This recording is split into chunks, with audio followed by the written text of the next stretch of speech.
Hi, it's Miss Jenifer from Somerset Academy of Music, and today I'm going to be taking you through how to play the B-flat major scale, one octave. Now, in my opinion, I believe that the B-flat major scale is one of the most difficult to learn to play correctly and master on the piano.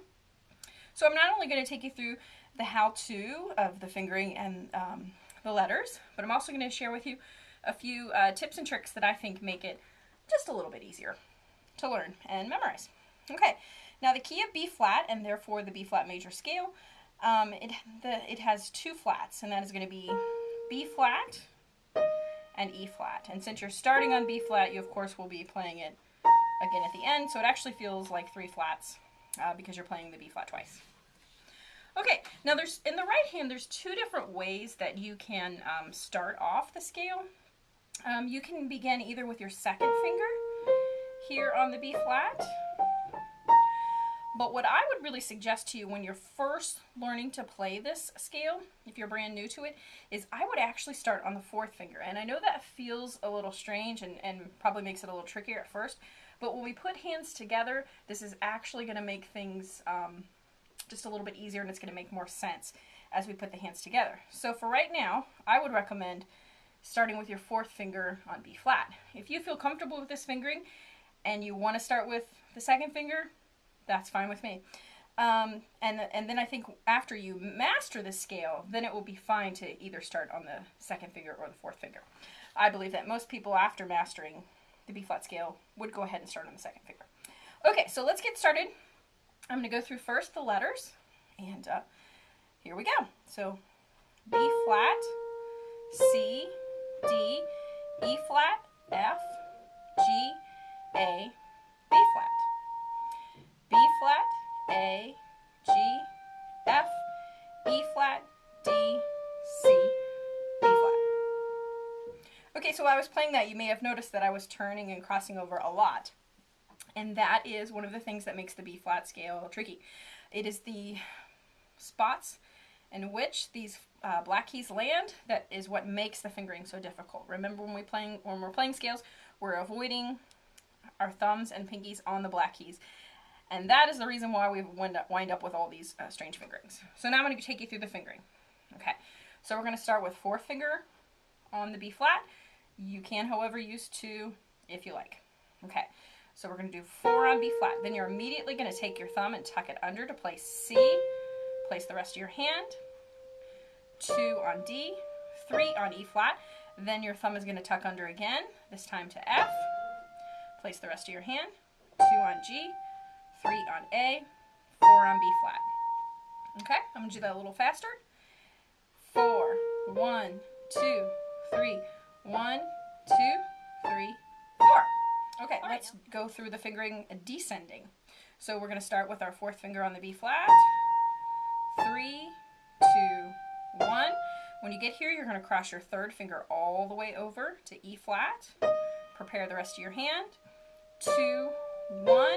Then you're going to cross over one last time, fourth finger to the B-flat, or if you like, you can cross over 2. Let's take a look at the left hand. I will begin with letters first. B-flat, C, D, E-flat, F, G, A, B-flat, A, G, F, E-flat, D, C, B-flat. And now the fingering. Third finger is going to play B, flat, 2 on C, thumb on the D. And when you get here, you're going to cross. This feels like a big cross bridge. You're going to bring your fourth finger all the way over to the E flat. Prepare the rest of your hand. 3, 2, 1. And you're going to want to end with crossing your third finger all the way over to B flat. Okay, I'll do that a little smoother. 3, 2, 1, 4, 3, 2, 1, 3.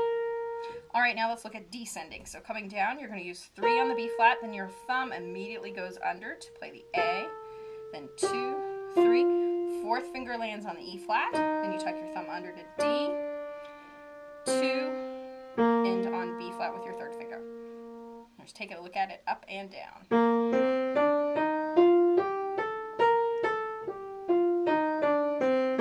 Okay, now let's let's take a look at putting hands together on the B flat scale. And this is where the trouble begins. So I'm going to take you through how to do the fingering properly, and then I'm going to share with you a couple of cool tricks that will hopefully make it easier. Okay, so we're going to start with our left hand third finger on B flat. Your right hand can either start on fourth finger, which is what I would recommend, or your second finger. Okay, so here we go. So we're going to have 3 in the left, 4 in the right on B flat. Then your right hand is immediately going to tuck the thumb under to C. Then you've got D. Now when you get here, your right hand is ready to play the third finger on E flat. Your left hand needs to cross the fourth finger all the way over. We got E flat, then your right hand thumb is tucking under to F, G, A. When you get here, right hand fourth finger is ready to play B flat. Left hand needs to bring the third finger over. Okay, going back down. So as soon as we play this B flat, the left hand thumb is going to tuck right back under to A, G, F. When you get here, left hand's ready with 4. Right hand's going to need to cross the third finger. Then your left hand thumb tucks immediately under. That's D, C, and we're going to end with left hand 3 on B flat, right hand 4 on B flat, just like we started. I'll do it a little quicker.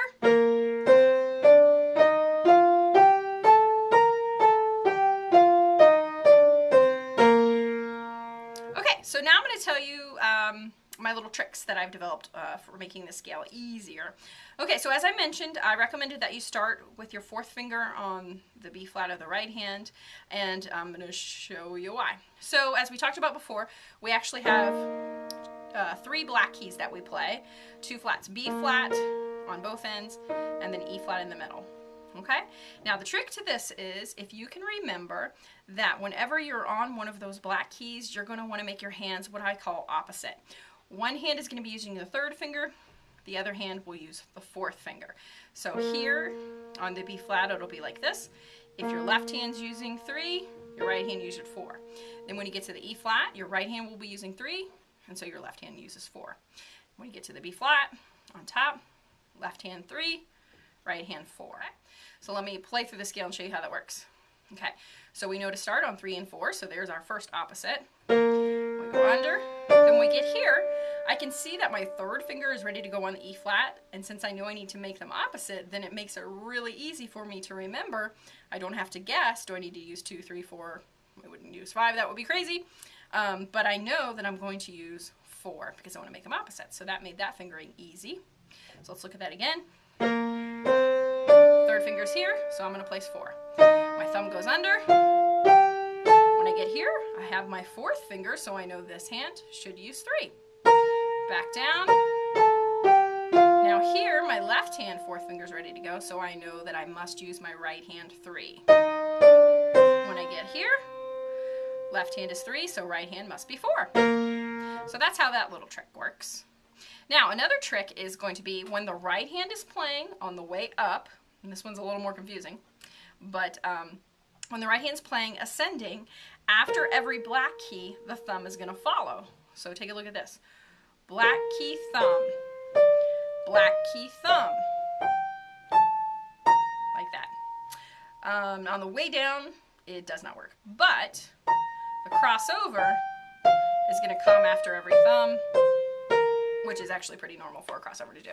Now in the left hand, it's going to work the opposite way. So on the way down, after every black key, your left hand thumb is going to follow. So black key, thumb, black key, thumb. So that's another trick that sometimes people find useful. That one's a little more complicated because you've got the 2 hands doing opposite things at once. But let's take a look and see how it works. So I've got black key. On the way up, my right hand thumb is always going to follow black key. Now I got my 3 and my 4. And I know in my right hand, my thumb is going to follow the black key. 4 and 3. On the way back down, my left hand thumb is going to follow the black key. So black key, thumb, 4 and 3, black key, thumb, 3 and 4. There you go. So I hope I've made the B flat major scale a little bit easier with those tricks, but really what it comes down to is just lots and lots of practice. So thanks for watching. We'll see you next time.